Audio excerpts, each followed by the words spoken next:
नमस्कार। प्रादेशिक समाचार के साथ मैं नूतन लकड़ा। पहले मुख्य समाचार।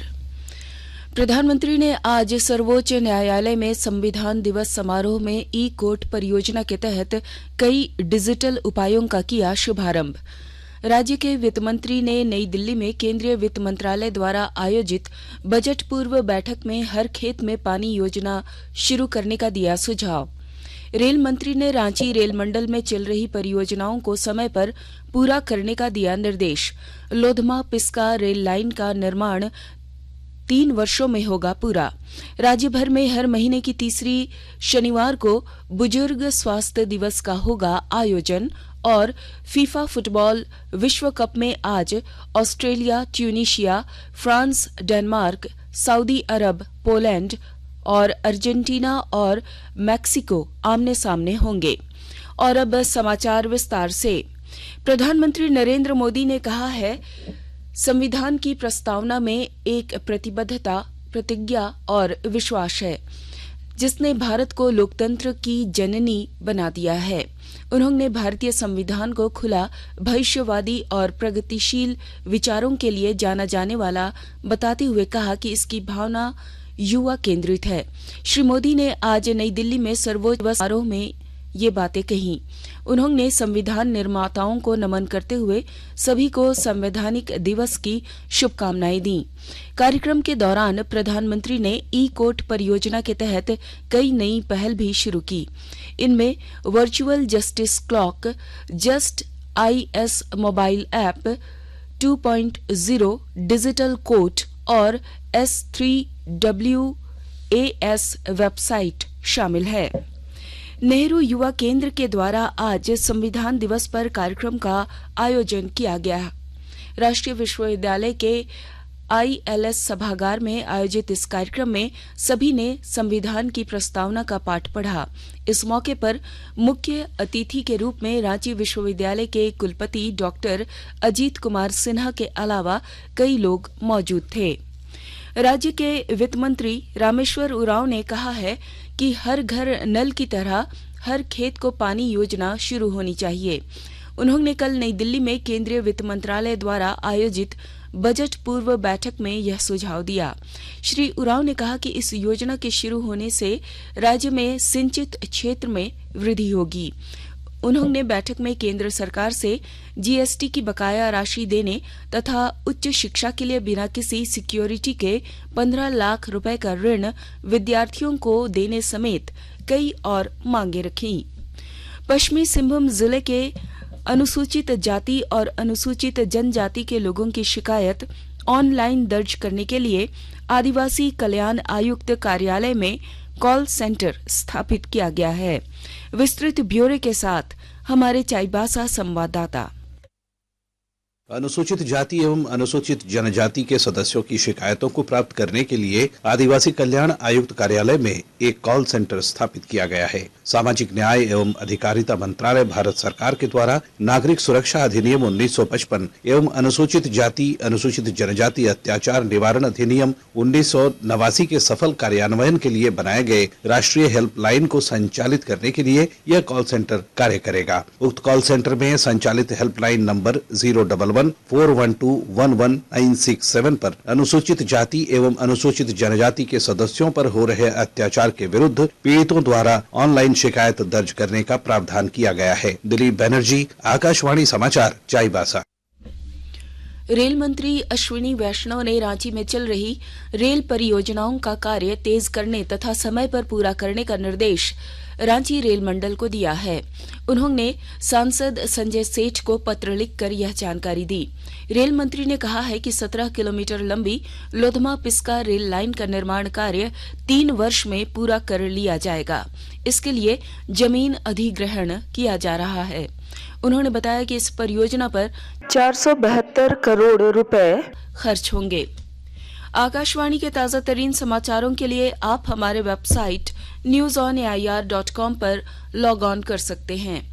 ताजा समाचार Twitter handle @AIR news alerts और Facebook page All India Radio News पर भी उपलब्ध है।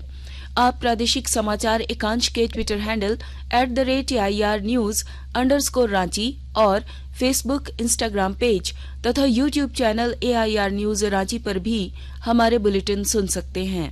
प्रादेशिक समाचार आप आकाशवाणी रांची से सुन रहे हैं। राज्य भर में अब हर महीने की तीसरी शनिवार को बुजुर्ग स्वास्थ्य दिवस मनाया जाएगा। स्वास्थ्य विभाग ने बुजुर्गों के स्वास्थ्य की विशेष देखभाल को लेकर यह निर्णय लिया है।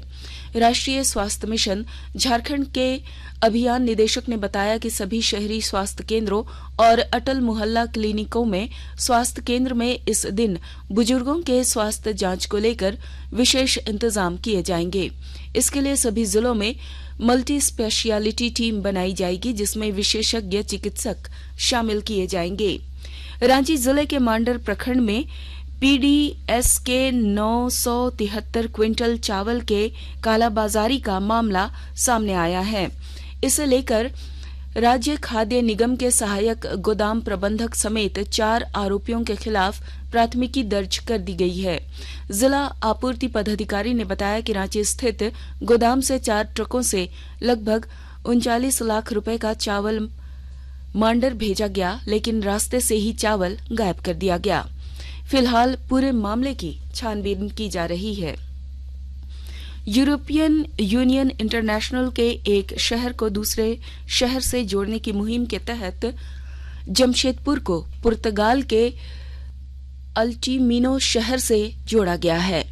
और ब्यौरा दे रहे हैं हमारे जमशेदपुर संवाददाता। यूरोपियन यूनियन इंटरनेशनल अर्बन और रीजनल कॉरपोरेशन IURC के तहत एक शहर से दूसरे शहरों को जोड़ने की मुहिम के तहत पुर्तगाल के शहर अल्टोमिनो के साथ जमशेदपुर को जोड़ दिया गया है। टाटा स्टील ने इस शहर को विकसित करने के उद्देश्य से इसको जोड़ा है, ताकि वहां किए गए नए कार्यों को यहां अमल में लाया जा सके। टाटा स्टील के नव पदस्थापित chief corporate services Pranay Sinha ने समझौते पर पुर्तगाल में इसी माह हस्ताक्षर किया है, जिसके तहत इन दोनों शहरों के बीच नागरिक सुविधाओं में बढ़ोतरी को लेकर आपसी समन्वय स्थापित कर काम शुरू किया जाएगा। प्रणय सिन्हा ने बताया कि जमशेदपुर में पुर्तगाल के दुर्गंध प्रबंधन ओडोर प्रबंधन पर काम किया जाएगा। राजेश कुमार लालदास, आकाशवाणी समाचार, जमशेदपुर। रांची रेल मंडल ने आसनसोल मंडल में नॉन इंटरलॉकिंग कार्य की वजह से कई ट्रेनों के परिचालन को स्थगित किया है, तो कई के रूट बदले गए हैं। हटिया वर्तमान ट्रेन 27 से 29 नवंबर तक रद्द रहेगी। रांची कामाख्या एक्सप्रेस 29 नवंबर को कामाख्या और 30 नवंबर को रांची से स्थगित रहेगी। रांची भागलपुर एक्सप्रेस अप और डाउन का परिचालन 29-30 नवंबर को परिवर्तित मार्ग से होगा। उधर Malda town Sahibganj passenger special को न्यू फरक्का रेल लाइन पर चल रहे कार्यों की वजह से 29 नवंबर से 3 दिसंबर तक के लिए रीशेड्यूल किया गया है। कतर में फीफा फुटबॉल विश्व कप के ग्रुप डी में आज दोपहर 3:30 बजे ऑस्ट्रेलिया का मुकाबला ट्यूनीशिया से, रात 9:30 बजे फ्रांस का सामना डेनमार्क से, ग्रुप सी में शाम 6:30 बजे सऊदी अरब का मुकाबला पोलैंड से और देर रात 12:30 बजे अर्जेंटीना और मैक्सिको आमने सामने होंगे। वहीं कल इंग्लैंड, अमेरिका और नीदरलैंड इक्वेडोर के बीच मैच ड्रॉ रहा, जबकि ईरान ने वेल्स को हराया। वहीं मेजबान कतर सेनेगल से हारकर विश्व कप से बाहर हो गया। और अब कुछ संक्षिप्त खबरें। रांची कॉलेज मैदान में कल आदिवासी डिलिस्टिंग महारैली होगी। जनजातीय सुरक्षा मंच द्वारा आयोजित की जा रही इस रैली में राज्य भर से बड़ी संख्या में आदिवासी शामिल होंगे। भारतीय सूचना प्रौद्योगिकी संस्थान रांची में मानसिक स्वास्थ्य और सार्वजनिक स्वास्थ्य की चुनौतियां और नवाचार पर अंतर्राष्ट्रीय सेमिनार कल से शुरू हुआ। 3 दिवसीय सेमिनार में कई विशेषज्ञ शामिल हो रहे हैं। रांची विश्वविद्यालय के परफॉर्मिंग और फाइन आर्ट विभाग के द्वारा भारतीय नाट्यम नृत्य कार्यशैली का आयोजन कल से शुरू हुआ। यह कार्यशाला 15 दिनों का है।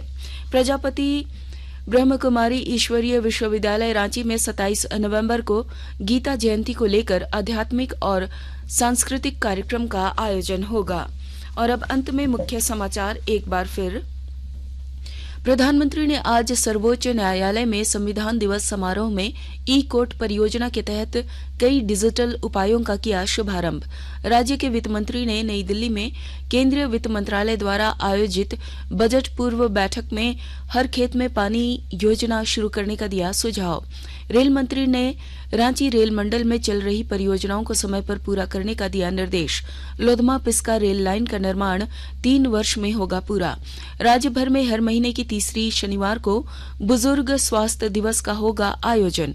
और फीफा विश्व कप में आज Australia, Tunisia, France, Denmark, Saudi Arab, Poland और अर्जेंटीना और मैक्सिको आमने सामने होंगे। इसके साथ ही आकाशवाणी रांची से प्रादेशिक समाचार का यह बुलेटिन समाप्त हुआ। नमस्कार।